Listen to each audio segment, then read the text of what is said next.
Les concerts de Lancy, une fois n'est pas coutume, ont déménagé de Lancy, se trouvent à Satigny, dans un domaine viticole des plus célèbres, le domaine de la comtesse Hildegarde. 5 hectares de superficie, 20 000 bouteilles par vendange, c'est pas beaucoup, mais la qualité est là. Le domaine est dirigé par Nicolas Bonnet, qui est également gérant, oui, et œnologue. C'est-à-dire qu'il fait toutes les professions dans ce domaine qu'il a hérité de son grand-père. Cabernet Franc, Merlot, Pinot Noir, Sauvignon Blanc, Pinot Gris, vraiment que du bon, que des cépages vraiment célèbres.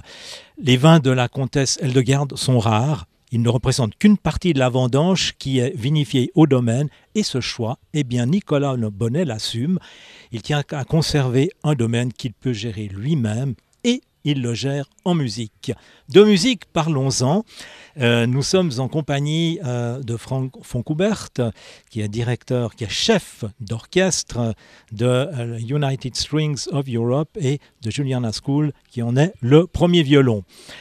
United Strings of Europe, un orchestre de jeunes musiciens basé à Londres, des jeunes musiciens professionnels qui sont tous très motivés et qui ont pour objectif de promouvoir la coopération musicale et culturelle au plus haut niveau artistique. Alors peut-être en premier la parole au chef, puisque c'est lui qui imprime le rythme de l'orchestre. Alors, Frank Foncoubert, j'ai lu votre curriculum vitae, il est impressionnant. Vous aviez déjà la direction musicale dans le sang depuis tout jeune, et puis vous avez confirmé tout cela par la suite avec diverses formations. Expliquez-nous un peu comment est-ce que vous en êtes venu à la direction d'orchestre, vous qui étiez percussionniste. En fait, j'avais ce désir depuis tout jeune, comme vous le disiez justement. Quand j'ai commencé la percussion, j'ai commencé assez tard pour quelqu'un qui veut être professionnel, à l'âge de 13 ans. Dès l'âge de 15 ans, j'ai voulu être chef d'orchestre. Mais je savais pertinemment qu'il fallait déjà être un bon instrumentiste avant de pouvoir commencer la direction d'orchestre.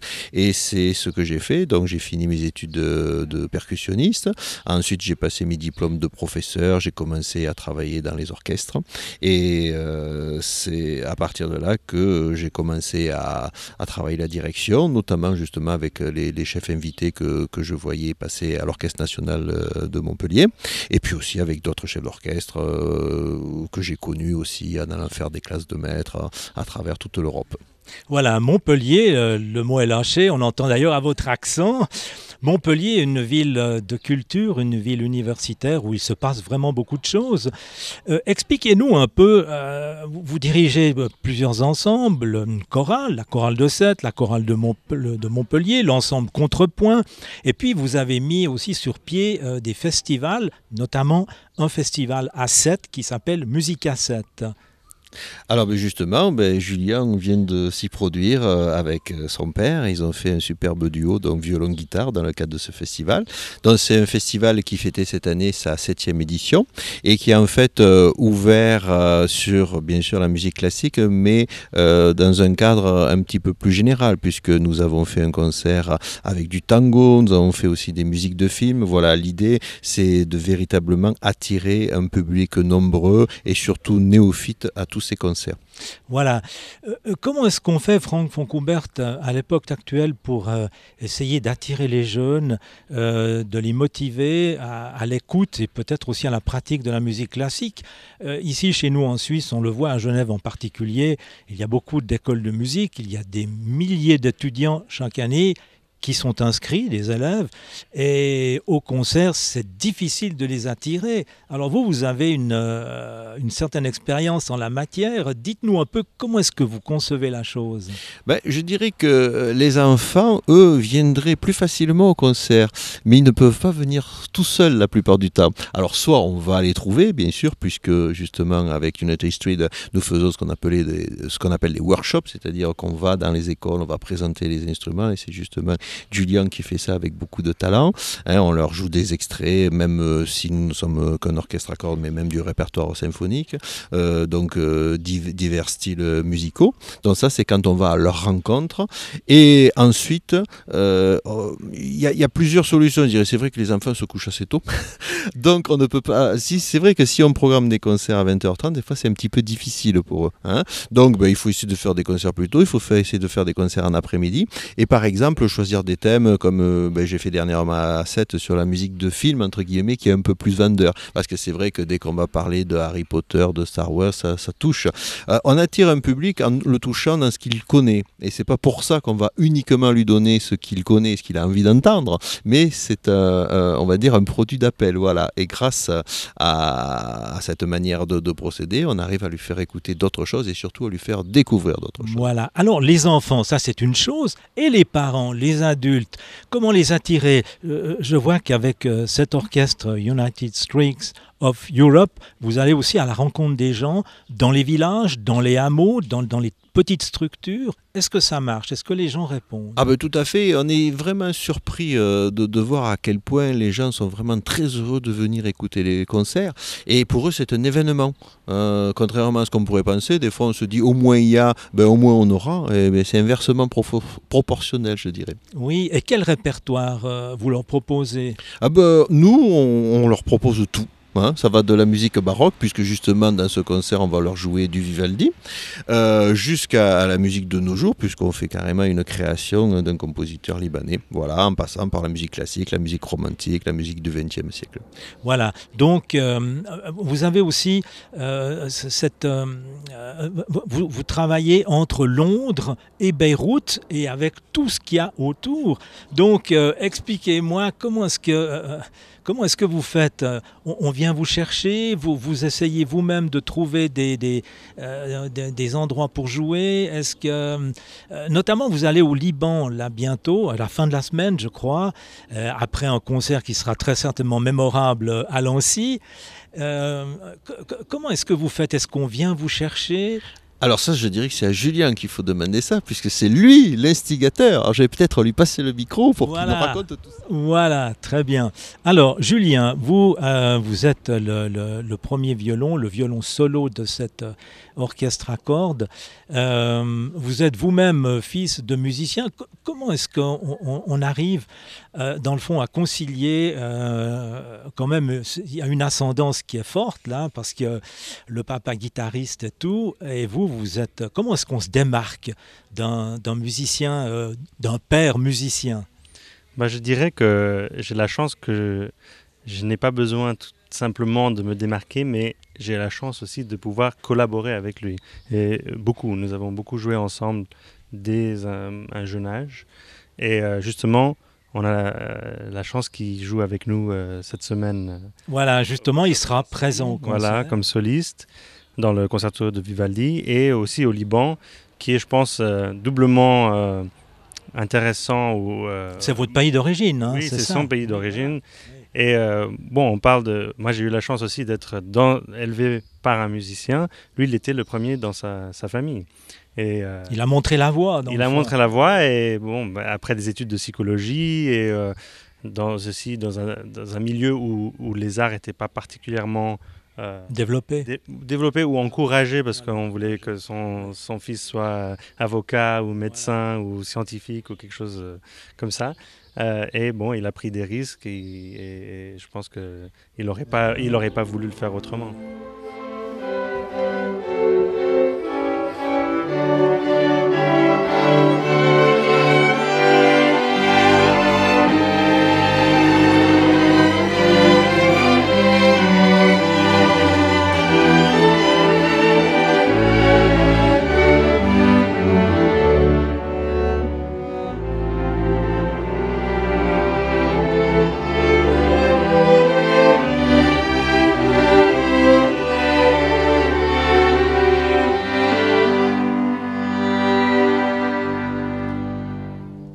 Et vous, Julien, est-ce que vous prenez des risques aussi? On prend toujours des risques, oui. Par exemple, si je pense au répertoire, je vois l'orchestre, Franck nous disait tout à l'heure qu'il y avait un répertoire extrêmement varié, très éclectique. Qui choisit le répertoire quand il faut l'agrandir? Est-ce que c'est une collaboration entre tout le monde, entre le chef et les musiciens? Est-ce qu'il y en a un qui imprime plus sa marque? Comment est-ce que ça se passe? Moi, je pense que c'est une collaboration dans le sens de... bien sûr, on joue des œuvres de styles très variés, mais on cherche toujours quand même à ce que ça soit une sélection dynamique, une sélection variée, que ce soit contemporain ou plus ancien, que ça apporte quelque chose au public auquel on va présenter notre concert. Parce qu'on veut les interpeller. Et c'est un peu de ce principe-là. Évidemment, le répertoire d'orchestre à cordes, il y a beaucoup de grandes œuvres importantes. Mais on pense justement à qu'est-ce qui peut être différent, qu'est-ce qui peut toucher plus directement les gens que simplement de réécouter une œuvre qu'ils ont entendue beaucoup de fois. Et on essaie aussi de mettre en avant les membres de l'orchestre. Donc, par exemple, on a fait un concerto de Boccherini pour violoncelle en novembre avec notre premier violoncelle solo. Donc, on cherche toujours aussi qu'est-ce que veulent jouer les musiciens, qu'est-ce qui va les motiver, qu'est-ce qui va les encourager à ce qu'on vraiment donne les meilleurs concerts qu'on puisse faire. J'imagine aussi que les musiciens eux-mêmes, qui viennent des quatre coins de l'Europe, impriment aussi leur patte, si je puis dire, dans l'interprétation et dans les programmes. Parce que si on lit un peu l'origine de tous ces jeunes, il y a la Slovénie, il y a la Tchéquie, il y a la France, la Suisse bien sûr, le Royaume-Uni, le Liban, même de l'Estonie, il y a une contrebassiste estonienne. Est-ce que amène aussi, je pense que c'est une richesse. Ça. Absolument, et je pense qu'on vient tous avec des approches un peu différentes, mais ça enrichit notre processus de travailler ensemble, justement. Voilà, exactement. Comment se passent les répétitions?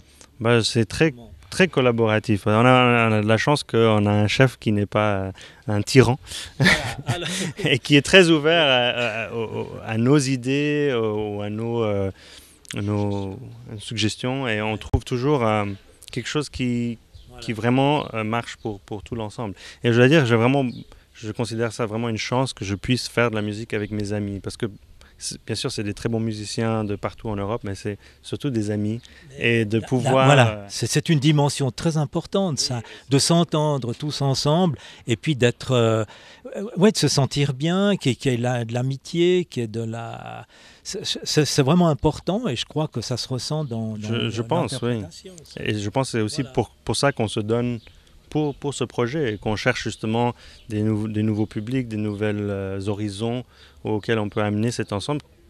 On n'aurait pas la même verve et motivation si on n'était pas tous des amis qui aiment jouer ensemble. Je pense. Voilà, tout à fait. Je parlais tout à l'heure avec Franck, et puis il y avait cette... dans le fond, vous faites ces workshops, et vous allez non seulement dans l'Europe elle-même, mais je vois au Liban.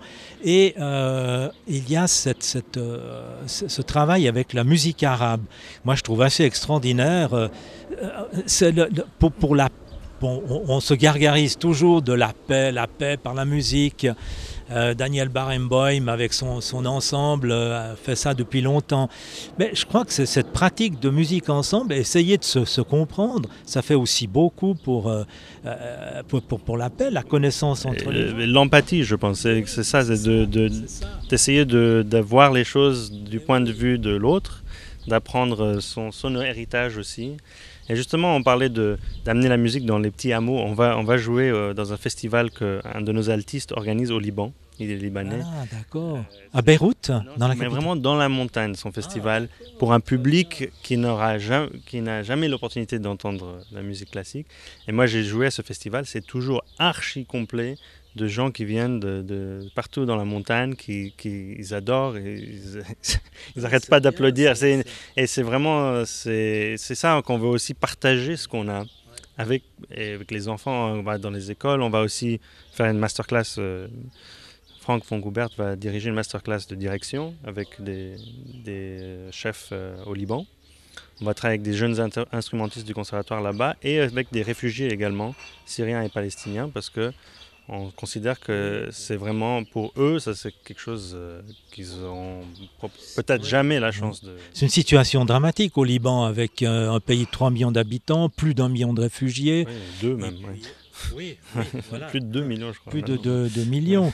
Donc, oui, pouvoir apporter la musique, c'est un langage universel. Je voudrais juste demander à Franck, encore une dernière question. Comment est-ce qu'on fait pour intégrer la musique arabe dans la musique classique? Ça m'intrigue. Je dirais que c'est plus à Julien qu'il faut. Non, parce que lui aussi, là aussi, c'est lui. Voilà. Bon, moi j'ai toujours beaucoup aimé, et c'est un petit peu mon credo dans ce que je programme, notamment vous parliez de musique à 7 et je vous disais qu'on avait fait un concert autour du tango, c'est revenir à la musique populaire justement qui parle au public pour ensuite l'amener vers la musique classique. Et ça, je pense que c'est une très bonne démarche, et le fait que nous allions au Liban et justement que nous fassions un pont entre musique traditionnelle là-bas et musique classique, c'est vraiment important pour le public et de voir la connexion qu'on peut vraiment en faire. Voilà, tout à fait. D'ailleurs, dans votre programme, celui que vous allez donner à Lancy, il y a notamment de la musique d'essence populaire, le Bartok. Hein, tout à fait. Ouais. Ouais. Et justement, moi, j'ai toujours trouvé que c'était extraordinaire ce travail qu'ont pu faire certains compositeurs qui, à base de musique traditionnelle, ont écrit des œuvres dites de musique classique, mais avec leur langage personnel. Et donc, tout le monde s'y retrouve.